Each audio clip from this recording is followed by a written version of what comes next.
This is going to be quite the epic battle, my old nemesis. Your time's about to expire. I'm sending you back to hell. My name's Legendary Agwang. Are you down for more Dragon Ball? Well, let's get right into it. Hey guys, what's going on? This is your boy Legendary Agwang, back again to review Dragon Ball Super episode 57. And this episode, man, this episode was crazy, dude. It's right there, right next to the fight with Hit versus Goku Kaioken times 10. There was just so much action and content in this episode. It's just really crazy. It was really going down this episode. We got Zamasu making a great entrance right before Goku was seemingly about to be defeated by Black Goku. He's about to do his Kamehameha wave, and then you just see Zamasu comes down in this little grand entrance, the same one that Black Goku has. You know, they really have everything that's pretty much similar, you know, along with their little divine blade, whatever you want to call it, little chakra blades that they be doing. There's different colors, but they're pretty much the same. So everything's always pointing to Black Goku being Zamasu. Like I said before, I feel like they may be from different times. I believe that Zamasu actually may have wished for the immortality, but he's now joining forces with the other Zamasu, which is in Trunks' timeline, and maybe that Zamasu actually wished for a Saiyan's body so that he can achieve the ultimate power, while our Zamasu wished for immortality. Who knows? That's just something to put out there. You know, it might be unlikely that it is, since he said that he's just basically a comrade.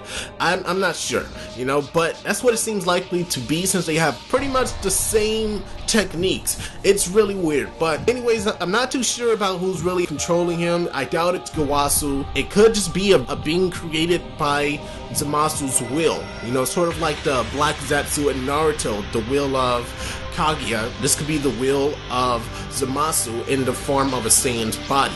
I don't know, it's really weird, you know. And he said I guess he pretty much has a grudge against Goku, because he pretty much says that he's going to be the one to destroy Goku as they promised. So they both started to try to kind of double team Goku, and then that's when Trunks had to step in. Trunks just fucking, like, he's just a freaking beast in this episode. He was awesome. He was able to knock back Black Goku in his Super Saiyan Rose form. And that really kind of makes me think, like, god damn, how long is Trunks? Because in the manga, he was the strongest Super Saiyan 3 Goku, from what I understand. That's really crazy. I believe Goku had to go to Super Saiyan God to stop him. Trunks, it's crazy, dude. That, like, and I don't believe it's just, you know, crazy luck. Trunks had to freaking earn all of his power. You know, everything that he has now, he earned that stuff. He doesn't have some Gohan anger thing. He is just that freaking powerful. He earned every last bit of it. You know, at this point, he should volunteer out a Super Saiyan 3 transformation. Imagine Trunks has a Super Saiyan Blue. That is just crazy. He knocked Black Goku back, and then they kind of switched up, and he was going to take on Zamasu. Zamasu doesn't really seem to be too strong, but we do know that he's immortal, because Trunks basically killed him 2 times. One by stabbing him in the stomach with his sword, and the other with doing the final flash technique that we see Vegeta must have taught him. He's finally inherited something from his own father. That's really awesome. That is a really cool thing to see, Trunks using the final flash. It's awesome, because you know that all of Goku's kids, they all have the Kamehameha wave, along with a lot of their friends. So it's really cool to see the final flash being passed down. Maybe we'll get a Gallic gun sometime, who knows. But from what I can see, Zamasu is not strong at all. He uses his immortality in his techniques because he knows that he cannot die, so he can just keep on going back, and that's what makes him seem like he's grown that's the power of a Super Saiyan Blue or not, but it's really not. Trunks was literally knocking him around. He was nothing to Trunks. Trunks was fucking destroying him, dude. Back to back. There was really never a point where I saw him get the upper hand on Trunks, besides the point when Black Goku shot his Kamehameha at Goku and Trunks, where he actually caught them off guard and held them. For some reason, Goku and Trunks did not die from a direct blow from a Kamehameha wave by Black Goku. It's really weird. And what I'm thinking is that the only reason I believe Vegeta is down for the count right now is he was caught off guard by Black Goku's little blade technique. Otherwise, I think he'd still be in the fight just as well as Goku. So let's not just shit on Vegeta too much because he's down and out and Trunks is able to hold his own. Vegeta just pretty much played the test role, I guess, you know, to kind of see what the opponent has on them, because he's a hothead, you know, he's not gonna kind of wait it out like Goku. Goku just let him go right on ahead and do his thing, you know, because he knows at the end of the day, Goku's going to get to study the fight and see their techniques, so he knows what to watch out for. There was no more surprises at that point.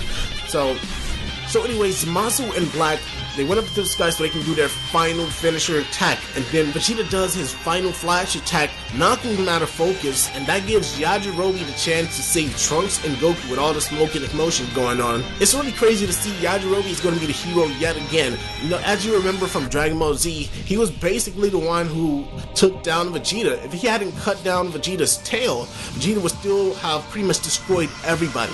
Yajirobe has been like an incredible part of the cast in that sense. You know, a lot of people might laugh at him because he kind of cowardice at point, but when he does go in, he knows that it is a guarantee that he's taking them down. That's pretty much how Yajirobe rolls, and in this one, he gets no less credit than before. It's really crazy. Without him, they would have all basically been dead.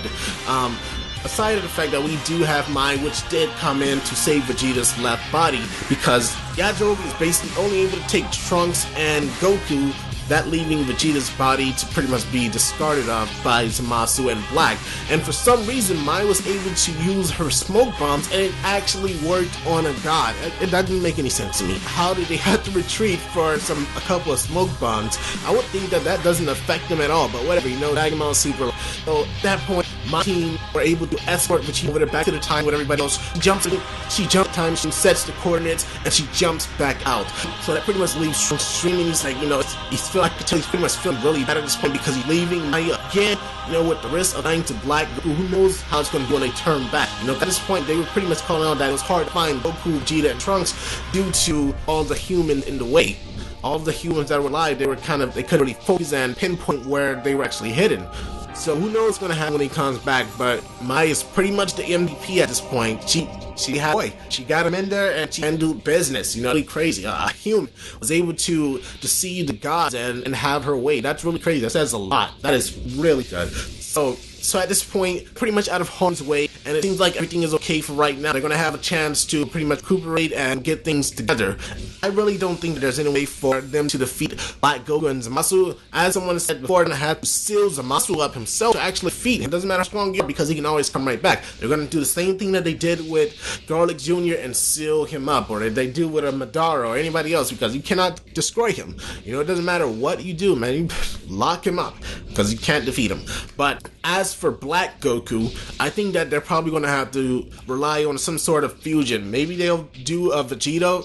Maybe they'll do a Vegeta fusion. Maybe they'll do a Gogeta. I would really like to see a Gogeta into this. You know, honestly, I wouldn't mind either one, Vegeta or Gogeta, but let's get some fusion going on, because as we can see, Black Goku went from barely being able to handle Super Saiyan 2 Goku to basically overthrowing the power of a Super Saiyan Blue. So it seems that his power is increasing incredibly fast, and like he says, that the more pain that he gets, the stronger he gets. I don't know if any sort of training is going to be able to defeat him, because he's constantly growing stronger. Maybe Beerus knows a way to still up people like him. Who knows? We'll have to see as we continue to watch the episodes. Anyways, let me know your thoughts in the comments below. Like and share and subscribe if you haven't, and I will see you guys later. Peace.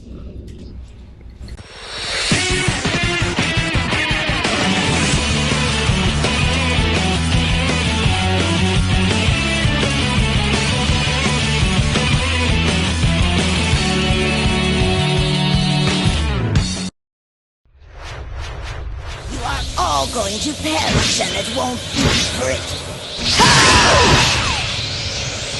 Possible! This is going to be quite the epic battle, my old nemesis. So, the battle of the gods are upon us once again. Vegeta, it would have appeared you've reached your super...